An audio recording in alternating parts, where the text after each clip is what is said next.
of the story. It's possible. You just have to engage and put your effort there. It will happen. The second category of people is the parents, our loved ones, the people who take care of us, like everyone who has a child, or the society are told that don't believe in anyone. I've got many people calling me that, me, my father, my uncle, my brother. So everyone can be suspicious. Don't allow someone to show you that, like, to convince you to trust him, because no one, actually, even men, I didn't know at first, but now even men get raped, boys, it happens. So we don't have to believe in anyone, especially parents, moms. They have to take care of their own children, knowing that where they are not, nothing is being done. Their kids are being killed. So those are the people I want to talk to, and the younger ones who haven't experienced anything, but to tell them to be cautious. Not everyone who looks generous or kind is kind. Yeah.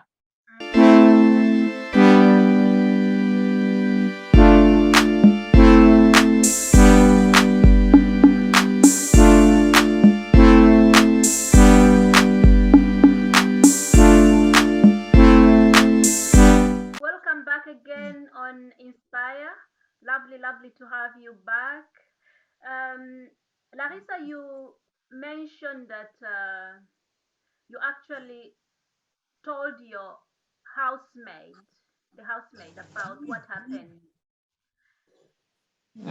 And telling her what happened, knowing that he was the man of the house that you considered as a dad to you, raped you several times.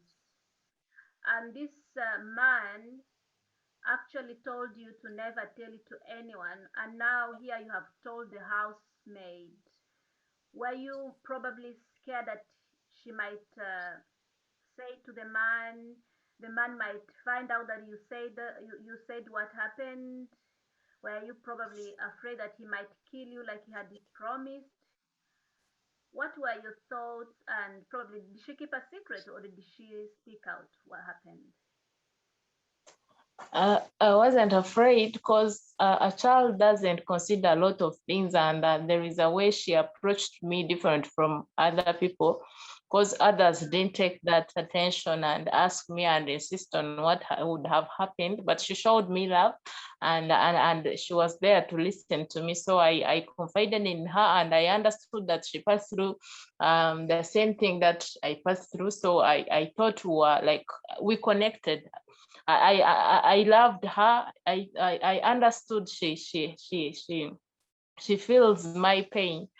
So I didn't get afraid, and she promised me to go and to talk to the man, because she told me that never speak to anyone, because it will spoil your future. You are still young, you have to grow up, you deserve a chance to grow without that kind of noise outside there. So yeah, that to tarnish my reputation. So she told me not to speak, but she's going to deal with the man. She's going to stop him from doing so. So which I think she did. She did, and went and talked to him and warned him not to do anything again to me.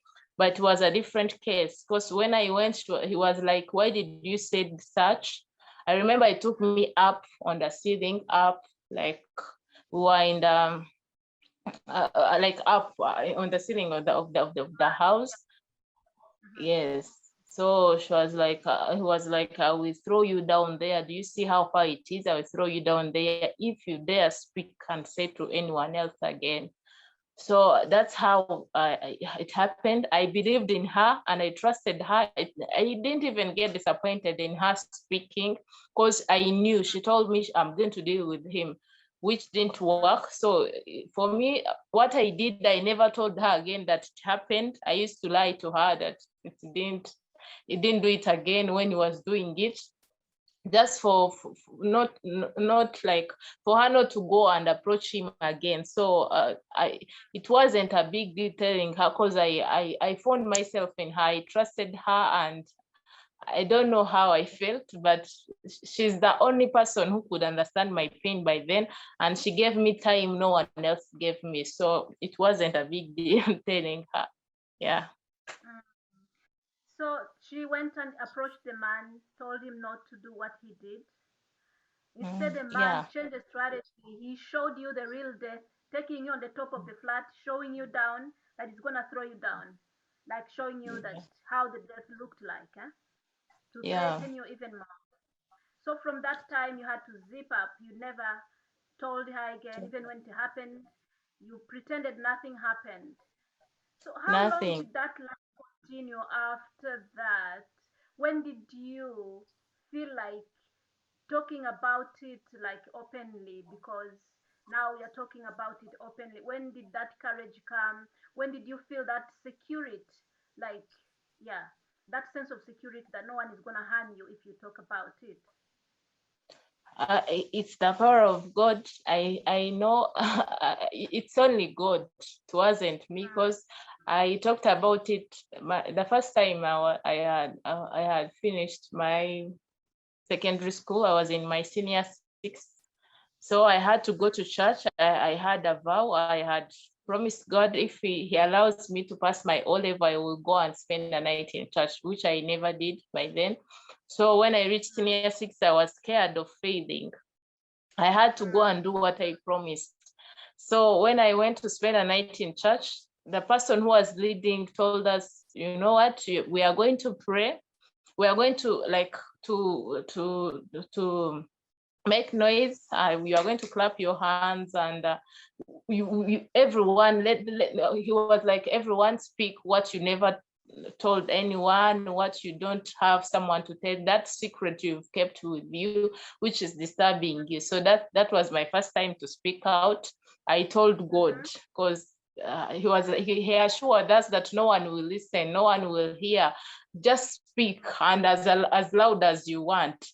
So I made noise also. I talked everything. I spoke everything. I was like telling God. So that's the first time I tried to speak my story. I was telling no one. At the second time, I had to go and approach the person who told us to do so after the service. I was like, I spoke something and I felt a relief somehow. I felt something good in me, like when I was speaking up. Can I share with you? So I started telling him with anger. I was feeling bad. I used to call those people like Satan, devil, bad people. So it was like, what we do first, go and talk to your parents and talk to that person, forgive them, talk to them, tell them the story and forgive them.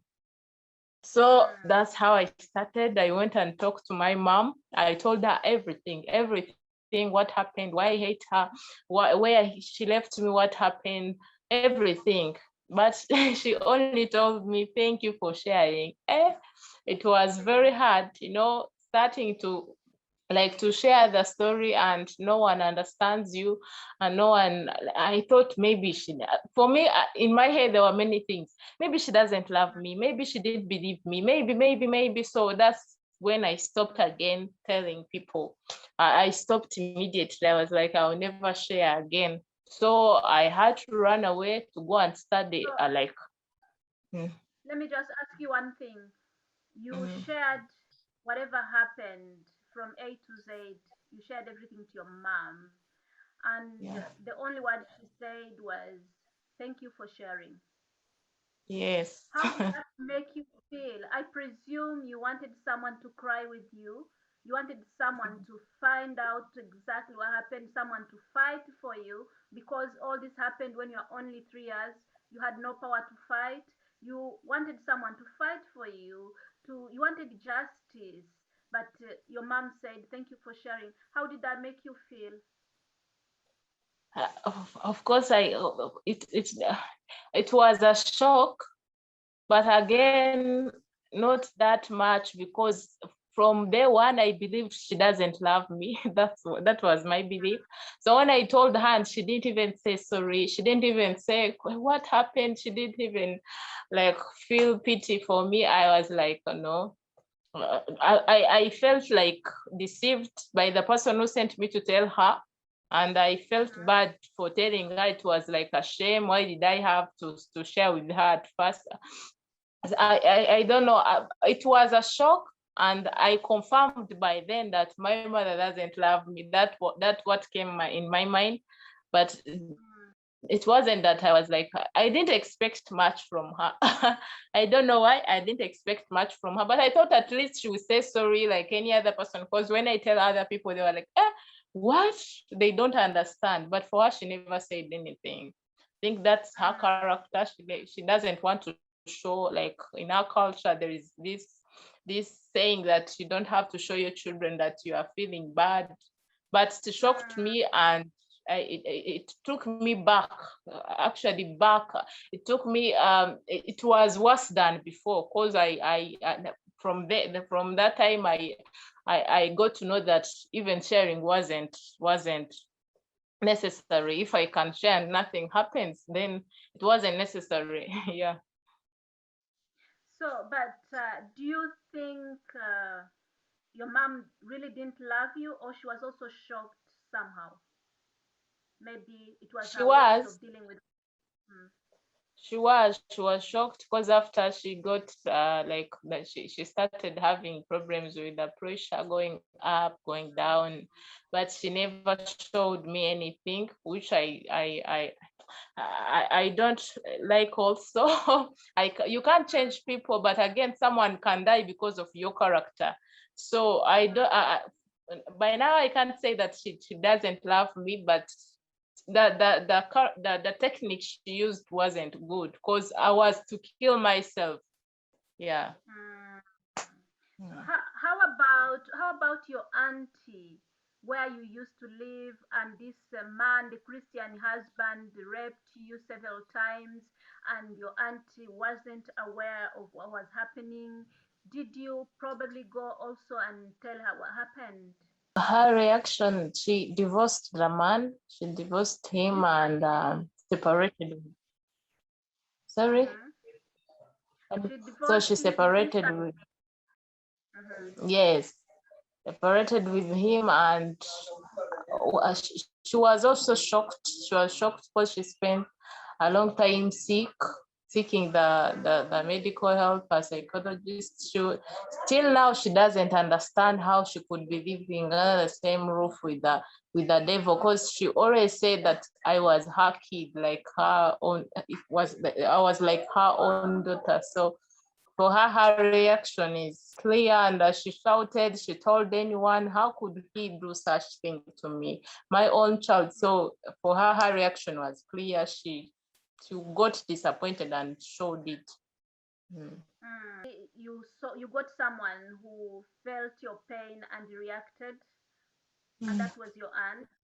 She divorced her husband as a result of what he did. And in terms of your relationship with others, how did this affect you, like in terms of trusting people, especially men or boys? How was it like whenever you saw a man? How did it affect you? Like, what were you feeling? Scared, run away, or hurt? Um, Having like growing up in a society where I had many brothers, like I had brothers at home. There were many. I was surrounded with male, a lot of um, like many people, like who are not like who are boys, like when I was growing up. So it wasn't that hard to communicate, to be with them, but I had that fear in me. Maybe when I grew up, when I was that old enough, when you can date, when people would try to like to befriend you, want to be a boyfriend, that's when I used to feel bad and try to dodge that part and feel bad and feel like this same person want to do what the other one had done. But when I was young, it wasn't that hard, only that I had to pretend and be with them in normal life.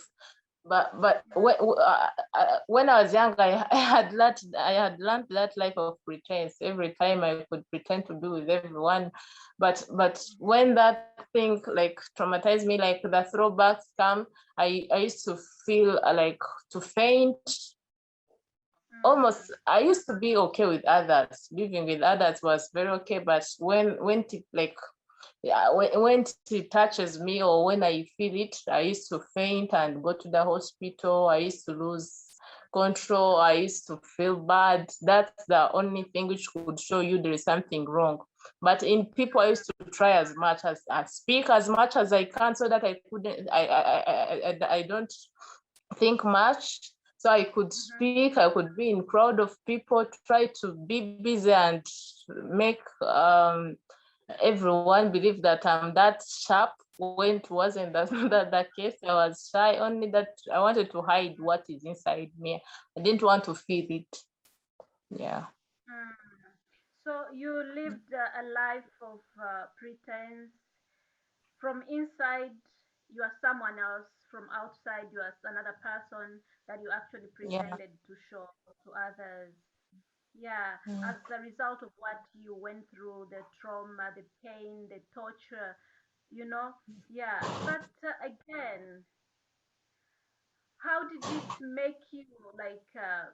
When did you decide? Because I understand your the housemaid told you not to share it to other people, but this other person advised you to share it to your parents, which you eventually shared with your mom, and the story reached also your aunt. So when Mm. did you decide to open up and share your story to the world, and what really gave you that strength and courage? Uh,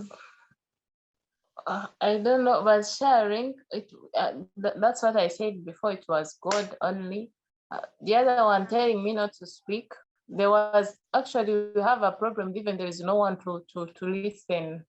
Everyone is busy, no one is there to listen. And when you have that very problem, you need someone to approach you. You need someone to try you. You need someone to come first, not you going first to tell them.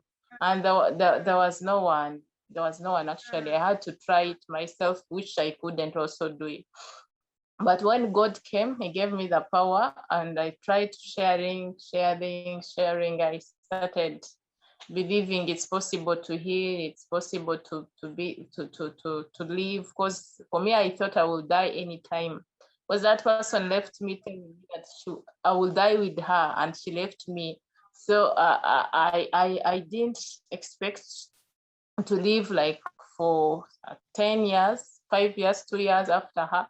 So when I struggled and started speaking, it was that easy to share, but not to share in my community. I had to go somewhere else. So I started telling people, because I knew they didn't know me.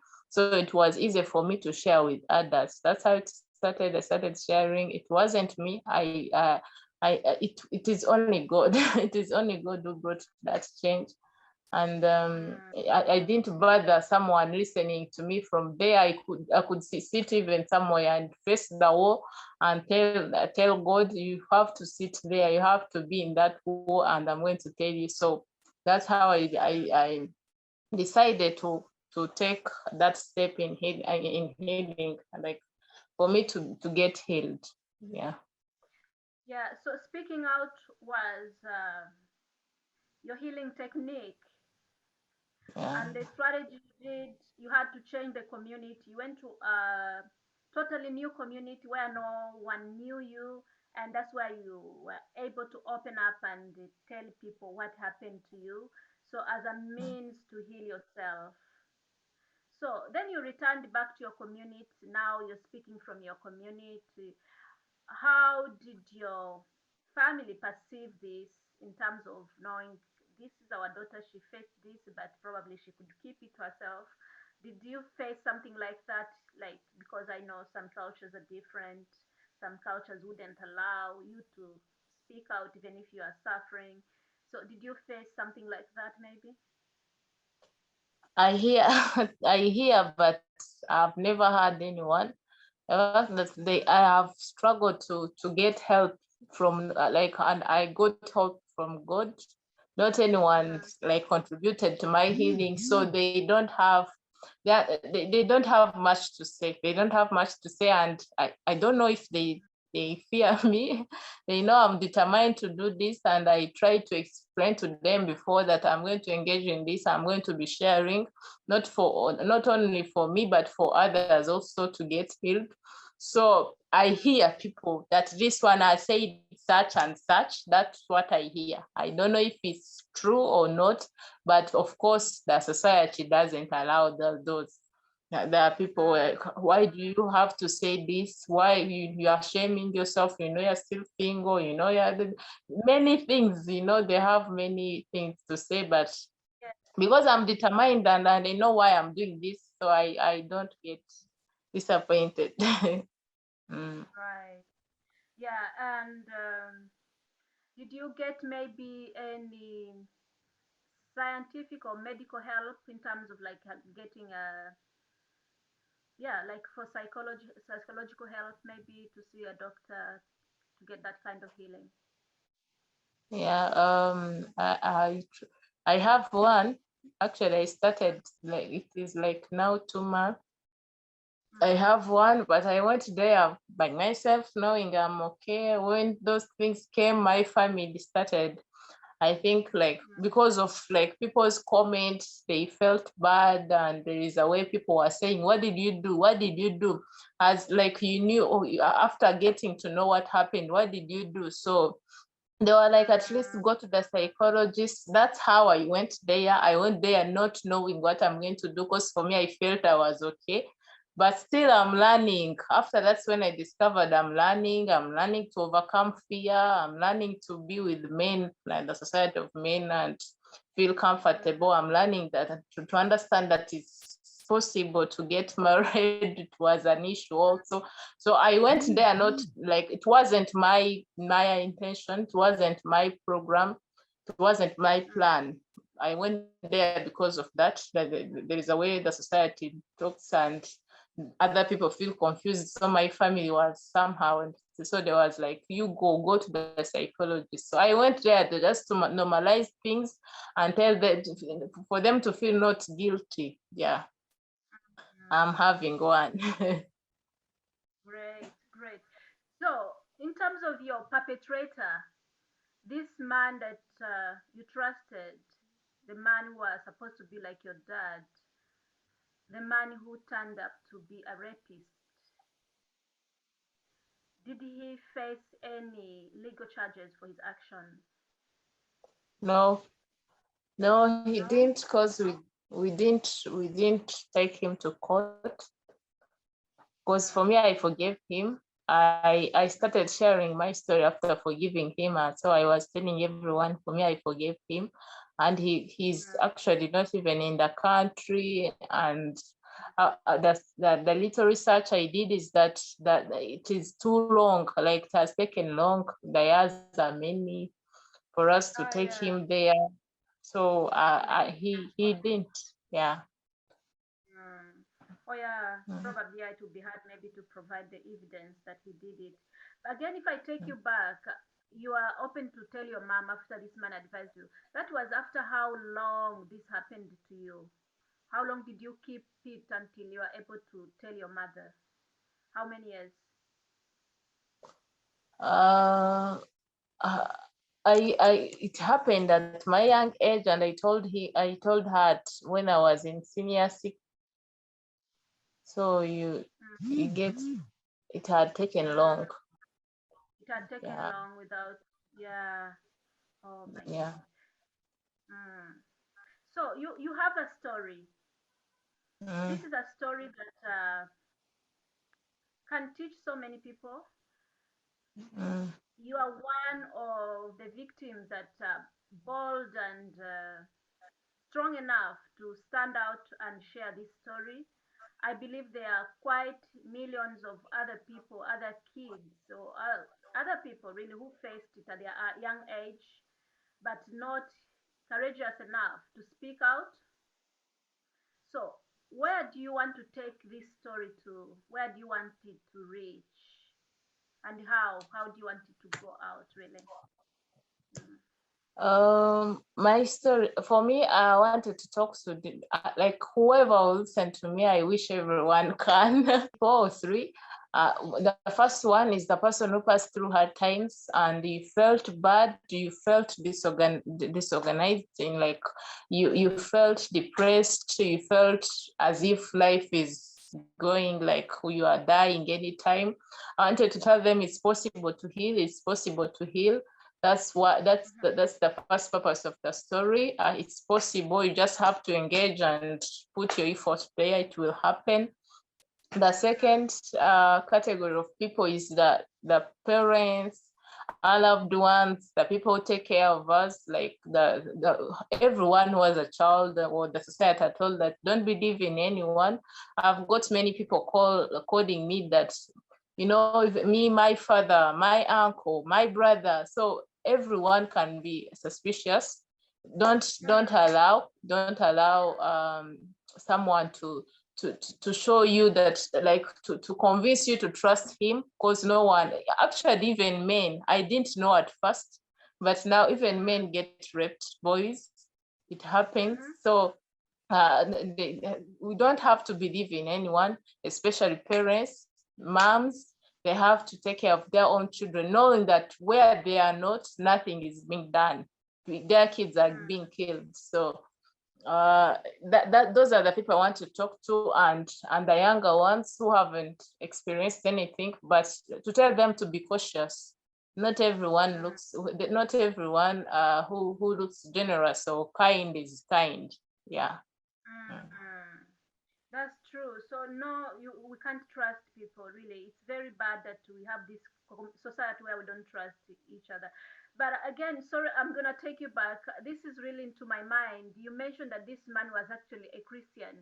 Probably your parents trusted that family because the man of the house was a Christian, was a born again Christian, and they never expected this to happen. They never expected any danger. They thought their children were in the safe hands because it was a Christian family.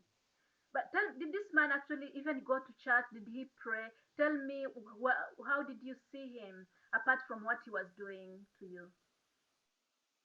What was his character like? Oh, Yeah.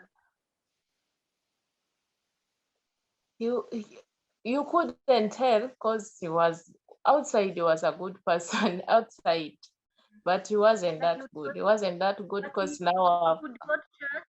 He would go to church and pray as a Christian. yes, he used to go to church. Even at home, he had Bible, like her Bible. He used to sit with a Bible, with a book of hymns, of songs. So he was that person who shows he's good and trustworthy. He used to speak good words. He used to support everywhere. He was calm. So outside you couldn't tell, only by what he was doing. Because like recently I heard of a child who got my testimony and had to testify that he was so tempted to rape her. So you see, there are things people do and you can't tell. He was, seeing him, he was a good man, but he wasn't. Me, I know, because we used to sit in people and he could abuse me, like this one is stupid, he doesn't know anything. And when you go inside, I just wanted to tell them, because he wants to use you. Of course, when I was growing up, because like at 15, 16, he wanted to convince me to try to start doing things with my approval, but I couldn't allow. So he started like changing to show me love. He loves me, he's good. But when we are with other people, he could abuse. We be together, only the two of us. He starts changing, telling me sweet words. So he wasn't someone you can know. Yeah, you couldn't predict who he is, his true character. Yeah. Was such a manipulator, pretender. Oh Jesus!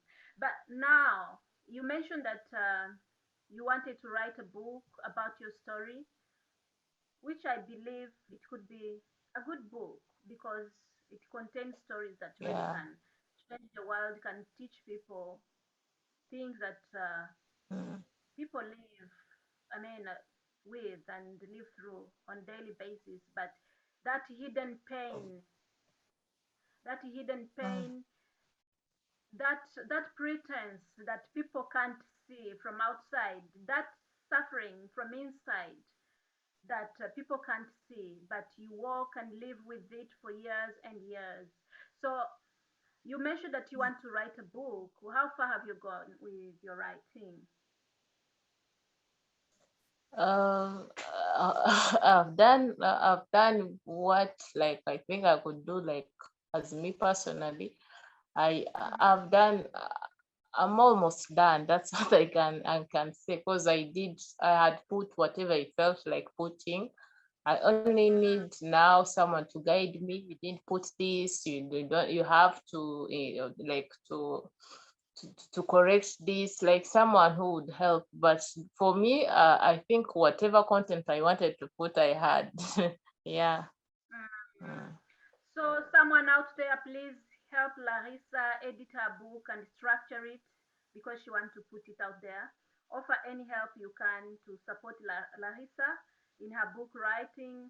That would be a very massive support because she wants to share her story out there. That would be a great support. If you are hearing us from wherever you are, please do support Larissa. That would be great. Larissa, thank you so much for your courage, for being able to share this story, and thank you for playing a big role in healing yourself. I'm so proud of you. You are very Thank, brave. thank you. You've shared your story with courage.